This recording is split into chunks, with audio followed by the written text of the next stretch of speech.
اچھا مولانا، فرض کر لیتے ہیں کہ آپ کو اختیار مل جاتا ہے، آپ کو اقتدار مل جاتا ہے، یہ ملک آپ کے حوالے ہو جاتا ہے، تو آپ کی ترجیحات کیا ہوں گی؟ آپ کیا کریں گے جس سے یہ معاشرہ بہتر ہو جائے گا، یہ ملک بہتر ہو جائے گا، اندھیرے کم ہو جائیں گے اور معاشرہ ترقی کی شاہراہ پہ چلنا شروع کر دے گا؟ یہ تو آپ مجھے شیخ چلی والا خواب دکھا رہے ہیں۔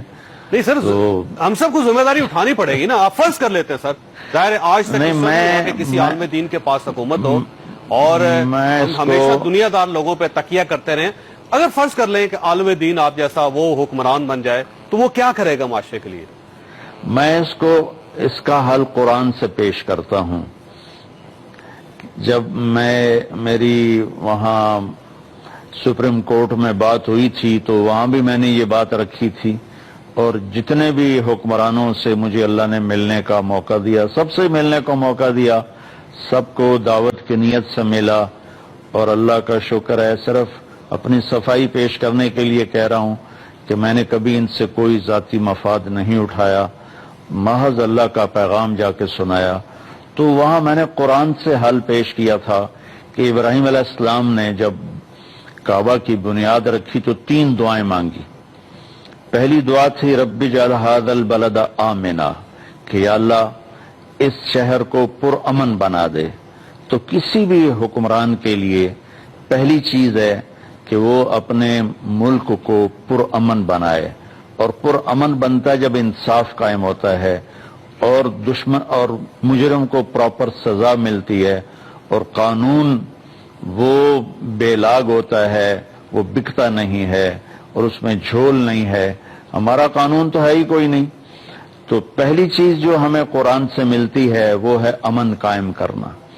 امن کے لیے پھر پولیس کا صحیح ہونا ضروری ہے، اور قانون عدالتوں کا صحیح ہونا ضروری ہے، وکلاء کا صحیح ہونا ضروری ہے، عوام کا صحیح ہونا کہ جھوٹے کیس نہ کروائیں۔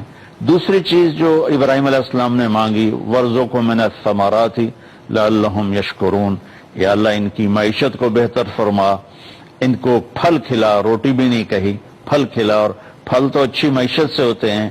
تو دوسرا جو پلر ہے کسی بھی اچھی حکومت کا، وہ اس کی معیشت کا بہتر ہونا ہے اور لوگوں کا خوشحال ہونا، یہ ضروری ہے تاکہ یہ جو گلی کے جرم ہیں یہ نہ ہو سکیں۔